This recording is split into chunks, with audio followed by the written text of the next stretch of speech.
recording and share screen right here. So I will be speaking, as I told you already, okay, so it will be about IELTS speaking, and this is lesson 1. You can turn off your audio and you can turn it on whenever you have a question, you want to ask it, and it is urgent, okay? So, but if it's not urgent, so you can just take a note of your question and wait for me to ask you to talk about them, okay? So let us start.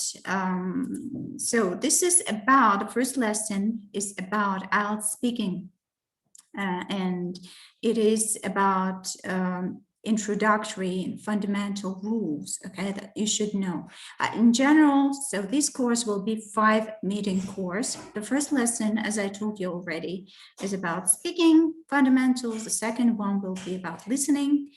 Third one will be about reading fundamentals. Fourth will be writing, but task 1. And fifth will be writing task 2, okay? So the aim of this module of speaking is to show you what works and what doesn't work, to remove the doubts and also uncertainty, and give you the advice and the tools and also the strategy to move to band 7 or above. In general, there are 9, okay, bands in IELTS. So with the help of these techniques, you can get 7 and higher, okay? So what is it based on? So as you know, Elena already knows, and the others you don't know. So it's because of my education. So I have pedagogical education. I have also TESOL certificate, TESOL 220 hours certificate, and years of experiences. I've been teaching since 2006, and I have experience teaching in the fields that I've mentioned, and also more. What is it not? I mean, today's course, what is it not? So it is not a miracle cure. So if you want to pass the IELTS speaking exam, I can show you exactly what to do and how you decide if you want to do. It is, but what you decide if you want to do, in this case, you will have a success. Okay, this is not a quick fix, and if you want to be lied to, then you should go somewhere else. Okay, what will we do today? Overview of the speaking test and marking criteria, like what you have to take into account, what you don't have to take into account when you're doing the preparation. Strategy for each part of the test. What strategies you have to take into account in order to succeed, how to improve your grammar, your vocabulary, your fluency, and also coherence, okay, how connected your speeches, and also the pronunciation, and how to practice at home, okay, I will also show you that. Overview of the speaking test. So the IELTS speaking test consists of 3 parts, part 1, part 2, part 3. So the 3 sections have 3 different styles of answers, and you have to know about it beforehand. Part 1 is a normal familiar topics that requires a short answer, but not very short. It usually has 2 sentences up to 5 sentences, okay, not more, but not 1 sentence, it's too short. Part 2, you should be familiar with vast majority of topics, and you can never guess what a topic you will be asked about, okay? You will be given 1 minute time in order to take notes and get ready for it, and you will have 2-minute speech. It will be a monologue, unlike the first part, okay? The first part is a kind of a dialogue. It's like a small talk, okay? Like you're talking to your friend. The second part is a monologue, 1 minute for preparation and 2 minutes for speaking. And 3 more abstract questions. It's the most difficult part. And these questions are more about ideas, not about you. Question 1 and question 2 can be about you, but question 3 is not about you. It's about more abstract ideas. They require a significant amount of development. Like you can't speak shortly, and you need to know how to develop and how to make your speech longer. Okay, speaking part 1, let's go into details, okay? As I told you already, it looks like a small talk, okay? And you have to try to be fluent discussing personal topics related to such things as hometown, habits, family, school. So you see, they are very, very simple and very, I can say, common topics to discuss, and they are all going to be about you. Don't worry about it. So you will always know what to say because it's all about you, okay? So typical speaking part 1 questions you can see now on the slide. So by the way, these questions I took from britishcouncil.org. If you go to this website, and you can find these questions. It means they are not false questions. Be aware, many companies, many websites can show you some questions that could be false questions, okay? You have to trust only the right websites like British Council, and I took the questions from there to show you how they can look, okay? So this is speaking part 1, typical questions, okay? So they can be something like, what kind of place is your hometown? What's the most interesting part your town? What kind of jobs do the people in your town do, and so on and so forth. Okay, so speaking part 2, okay? So it's a monologue, as I told you already. You're given 1 minute to prepare a piece of paper to take notes, and you are given 2 minutes to talk, okay? Here it is impossible to predict what topic you will be given, okay? So you can never guess. You never know what topic they will ask you about, okay? An example of this kind of a question you can see on the slide, like describe something you own, which is very important to you. And then it says, you should say about where you got it from, how long you have had it, and so on and so forth. Okay, so these bullet points will be mentioned there.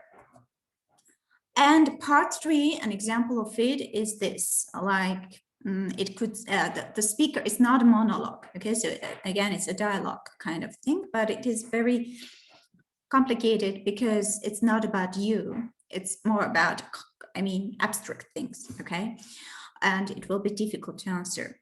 It could be like this. Let's consider, first of all, how people values have changed.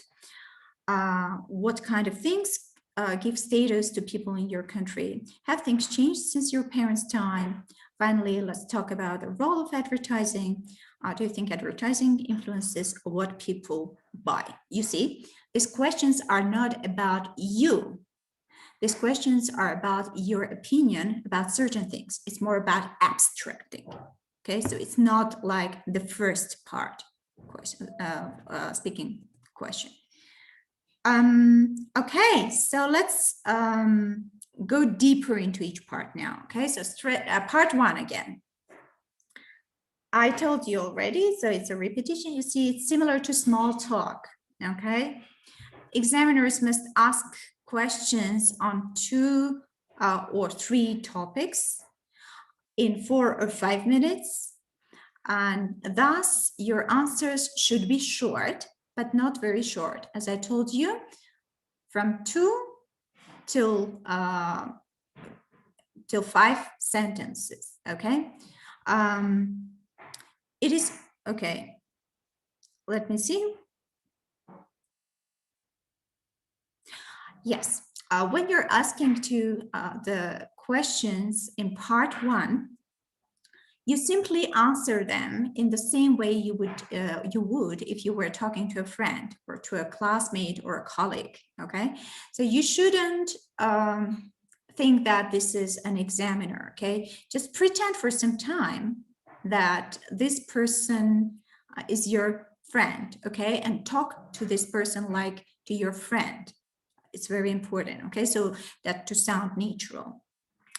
And simply answer the questions and then add some extra details and explanations, and also give some personal story about yourself or about someone else that you know. Okay, it can be your friend, your acquaintance, or someone else. Okay. But while you're talking, do not try to count the sentences, okay? So it can be not very short, but it can also be not very long, but don't overthink about it, okay? Don't overthink about it. Okay, so let's discuss a first strategy for part 1. Simply answer the question, explain it, and add some extra details or examples. The questions are about you, and it's impossible not to know the answer, okay? For most answers, you will even need any strategy. You can just pretend you're talking to your friend. And just focus on communicating with the examiner, not speaking to them as like a robot, okay? So you should communicate like a human being, a normal. How do you normally talk to your friend or acquaintance or someone else? Just be natural, okay? Don't speak like a robot. Okay, strategy again about part 1. Never memorize answers, okay? The examiners are not stupid. If they feel that you're saying something that you have memorized before, okay, it will not have a good influence. They will change the question and they will find out about it. And you have just to relax and pretend that you are speaking to a friend, not to be tense. Okay, so an example of an answer to part 1 strategy, part 1 question. If you are asked a question like, what do you like about living here, right? It's about you.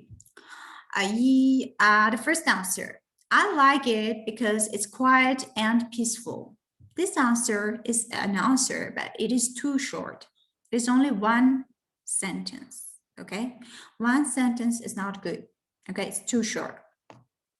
The second answer, I like the shops, the amenities, the people, the peaceful atmosphere, the open spaces, and the schools there. It is just a list of things, okay? You're listing things. This. That's not right, okay? It's not the right answer to give. And the third one, here you can see color coding. Red one is the answer, the direct answer you are giving. Blue one is the explanation of your answer. And the yellowish one is the example or your personal story. Okay, so let's read. What do you like about living there? The answer is, I like it because it's quiet and peaceful. It's answer. Okay, then goes the explanation. It's on the outskirts of the city and there are no other houses or factories around it, which means there's very little noise. Okay, so you explain why it is quiet and peaceful. Okay, and then you give some example or tell personal story. Like you say, so at night we can sit outside as a family and have dinner and chat in peace. Okay. So here you give already the picture, the example from your own life. So it's a very good example. And you can say somewhat else, okay? So you can say, because I like it because it is really crowded. And then you can continue. There are a lot of tourists coming here every year and so on and so forth. And then you can give some example from your own life. You can speak about something else, okay? Okay. Okay, so another example of part 1 question. What kind of jobs do the people in your town do? The first answer, that is an interesting question, which I will divulge the answer to the henceforth. Due to the development natures, So if you read it, it really has a lot of difficult vocabulary, but it is nonsense. It doesn't make sense. It is just a group of complicated, difficult words in one place, okay? So this is not right. The other person maybe will hear and say, oh, wow, so many difficult words, you know, great. I think you will get a very high band, maybe 7+ or even 8 or 9. No, it's not true. So using complicated vocabulary doesn't mean that you answer the question correctly, okay? So you have to know how to use that vocabulary. This answer is nonsense, okay? So the other answer is a very good example. Again, it's color-coded. Red one answers directly the question. Blue one explains your answer.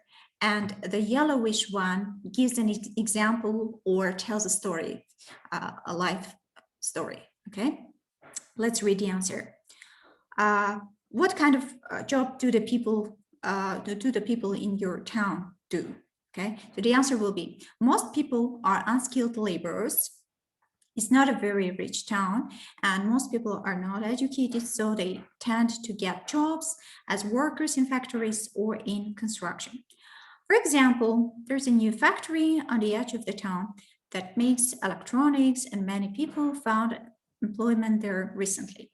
Okay, so you see very well structured answer with answer, explanation, and an example. Your answer should be something like this. You can answer differently. You can say like, most people are IT specialists. It is a rich town, and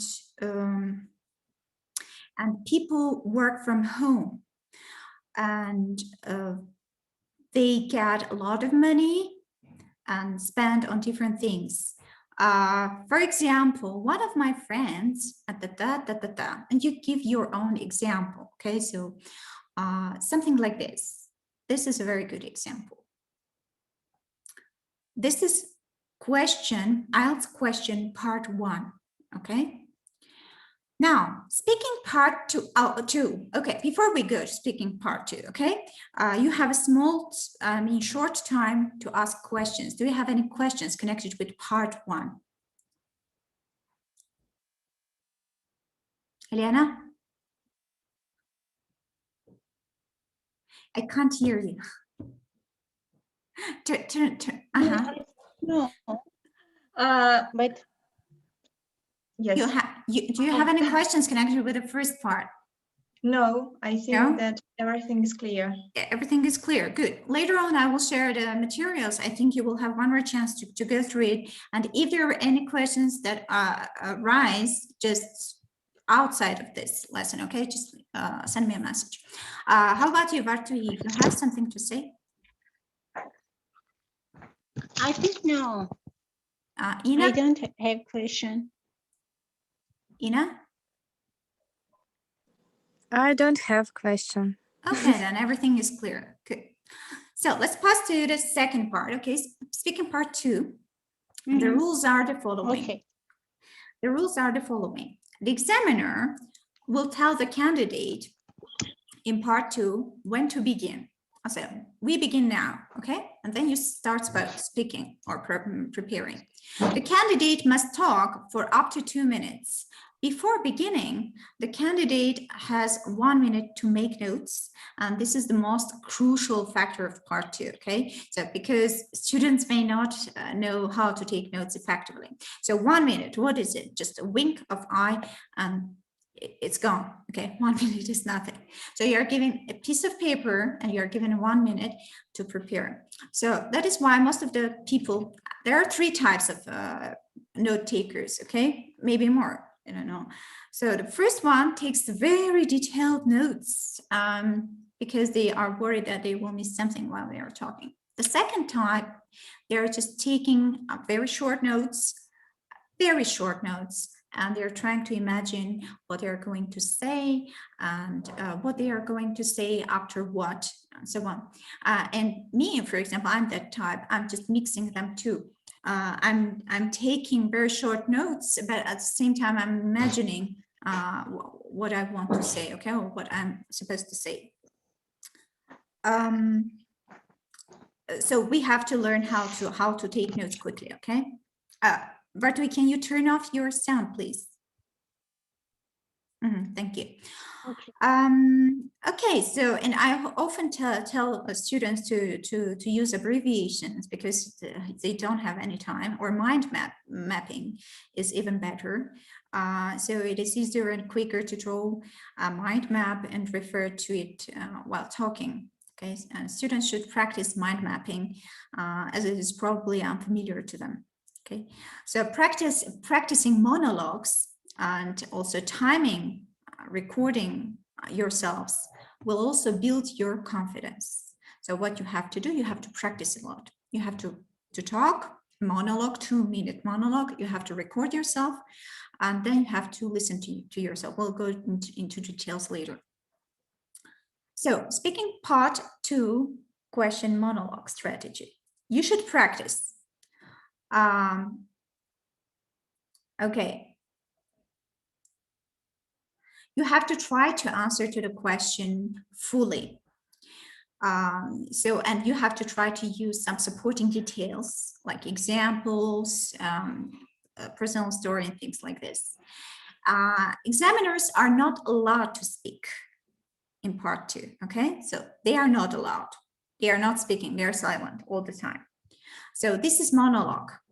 And while you're talking, you might believe that you are going the wrong direction, but it's not like that. Okay, just calm down and go on speaking until the examiner stops you. Okay, so don't stop talking until the examiner stops you. Okay, so you have 2 minutes, and 2 minutes to talk is not a short time. Okay, you have to be prepared for it. And you have to be also able to use some transitional words in order, and the markers to indicate main ideas and also shifts in the discussion. Okay, so the examiner will tell the candidate when to begin. Okay, so, and when you begin, when he says, okay, you can start now, you have 2 minutes just to talk at that time. Okay, the main reasons why students mess this up is because of lack of practice. Okay, you have to practice a lot every day. Okay, so the second reason is because of lack of feedback. Okay, they speak, but nobody gives them feedback. Okay, so they need a feedback either from the people who know, who have practice already in IELTS, or the teacher. Okay, and the third reason is misinformation about the test. Maybe they have a teacher who is not the right, who is not giving the right explanation in this way. That is why the student is messed up. Okay, so an example, a problem. What problems you can have while you're having this, while you're answering this question. Let's read this question, okay? Describe something that you own, which is very important to you. You should say bullet points, where you got it from, how long you have had it, what you use it for, and explain why it is important to you. Okay, what the problem is, they have 2 minutes to speak, it's monologue, the examiner can't speak, and the problem is the following. Let's say, okay, I'm saying, I'd like to talk about my mobile phone. It is really very important for me. I bought it 2 years ago, and what you use it for? I use it for everything, like sending messages, talking to my friends, scheduling my day, and things like this. Explain why it is important to you. It is important to me because I think that I can't do anything without it. Okay, how long did I talk? Only maybe half a minute, right? So I spoke about all the points, bullet points, but the time is still left. And I say, and I don't say anything else. I don't know what to say. This is the problem. if you don't continue talking, it will be very bad. Okay, you will not get the point here. Okay, so that is why pay attention to the word. It says you should say. It doesn't say you must say. Okay, so it says it's a good idea to use these bullet points, but it's not a must. Okay, so let's go on. What you can do, you can just cross out some points there that you don't like and you don't want to talk about, and you can add some points. You can add some points which you want to include in your speech. Okay, so for example, I don't want to talk about how long I had it, but I want to tell about a personal story. I added that bullet point in my notes. I want to speak to describe it, how it looks. It's a large screen, maybe it has a lot of memory. I can make a lot of photos, videos, and I can keep it in it, and so on and so forth. And you can talk also maybe about future, like you can say, I would like to have it 2 more years because I think that is very new and it's not going to be out of date after 2 years, so on and so forth. So as you can see, you can talk and talk and talk and talk in this case, okay? So until the examiner stops you. What you have to remember one more time, don't be obliged to talk only about these points, okay? So this is not a must. It's just a recommendation, but it's not a must, okay? You can include some, you can just delete some of them, you can add your points here, okay? And you will be able to talk for 2 minutes. This is what I have just said, okay? The same.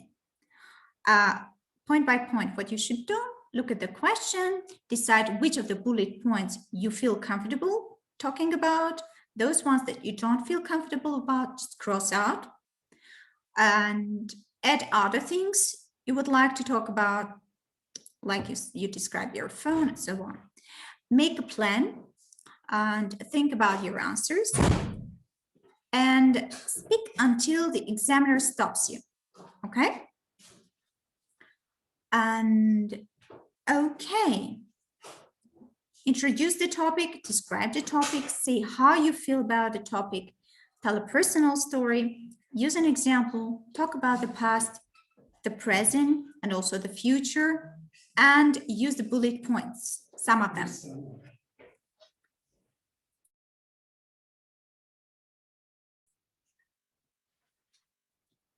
Just a second. Okay. Part 2. It is essential that you practice it before the exam. Once you practice the strategy enough, it will be like riding a bike. You know, when you're riding a bike, you are falling over all the time. You're hurting your leg. You have maybe traumas. You have some disappointments and things like this. But when you learn already how to ride a bike, it is just exciting, and you do it automatically already without any hard thinking. Okay. So, and I will show you later how you can practice. Okay, and part 3, in my opinion, it is the most difficult part because you are given an abstract question. It's really very difficult to answer to. And it requires you to discuss ideas and also to develop your answers fully, okay, not partly, not partially. Do not worry if you get very difficult questions, okay? You must be very happy. The examiner will ask you more difficult questions if they think that you are good, okay? So if you are given a very difficult question, then you have to be happy. Woohoo! I got already 7, okay? You got already 7 and you want to get 8 and 9. So the examiner is going to ask you questions. Okay, do not worry if you get very difficult questions, I said already. And when you're given the difficult questions, don't say, oh, it's a difficult question, I don't know the answer. Just the key is to attempt the question and do your best, okay? Try it. Don't say, oh, I don't know, or something like that. Oh, it's a difficult question, ask me another one. Never say it. Okay, so if you say, I don't know the answer or give me another question, it means I'm not as good as you think I am. You're telling that to the examiner, okay? And you will not get a higher band here. Okay, here you can see typical part 3 questions. Okay, let's consider, first of all, how people's value have changed. What kind of things give status to people in your country? Have things changed since your parents' time? Finally, let's talk about the role of advertising. And do you think that advertising influences what people buy? And the answer, okay, strategy number 1. Do not be afraid to ask the examiner question. If you don't understand the question or you doubt that you don't understand it, please make it clear. Don't be afraid to ask the examiner to rephrase the question. Or you can say, for example, if you don't know the meaning of the word, you can say, what does mean? But you shouldn't do it very often, okay? Because you will look stupid there, okay? So you can try to understand some words from context, but the main words that you think influences the meaning, you have to ask, okay? What does mean, okay? An example. One of my students got I asked the student a question, what are the drawbacks of low-cost air travel? And he was going to, this is part 3 question, okay? So, and he was going to answer this question. He said, he started to talk about low-cost transportation means, and he included some low-cost taxes, and he was talking about taxes that had very low cost and things like this. And I said, okay, but did you hear the word air travel in my question? And he said, no. You know, air travel, it's all about flying. It's about airplanes. But he started to talk about cars and things like this, okay? So it's a complete failure, okay? If you don't understand the question, your answer will be funny, really, okay? So be sure you understand the question. If you don't, ask the examiner either to repeat the question or to rephrase, okay? Now, strategy 2, attempt the question. If you get a difficult question, you should be very happy. I said already, yes, because the examiner thinks that you're very good. And if you really don't have any idea, be honest with the examiner. Say that, okay, I don't have any experience in this field, and then explain why you don't have the experience. Okay, it will be much better than saying, oh, you know, I don't have any idea about this. Okay, don't say, no, I don't know, I have any idea, I don't have any idea. Okay, so it's not a good answer. Just explain why you don't have the experience, say that you don't, and explain the reason why you don't. It will be much better. But there is also one more point. Don't be afraid to lie. This is not a lie detector test, okay? It's a speaking test. No one is going to check your information, okay? So you can lie anytime. You can make up a story. No one is going to find out whether it was true or not, okay? It's not a lie detector test. It's a speaking test, okay? Feel free to lie. Here, okay, strategy number 3, develop your answer. It is imperative that you fully address the question asked, not partially, okay, fully. Think of it as a task to IELTS writing a question, although you don't know what it is, but what you have to do here is to answer the question. You remember the red one, the color coding I showed you before, the red one, answer, explain, give an example or personal story, and show the other side. It's optional. You can do it or you can't do it. If you have time, you can do it. An example, strategy number 3, an example of developing your answer, okay? Do you think advertising influences what people buy? The answer could be the following. Some would say that it does because companies spend billions every year on advertising. Why would they do that if it doesn't work? For example, Coca-Cola has billboards and TV advertisements in every country in the world, and most people chose Coke if they want to buy a cola. However, others would disagree and say that it doesn't influence what people buy because there are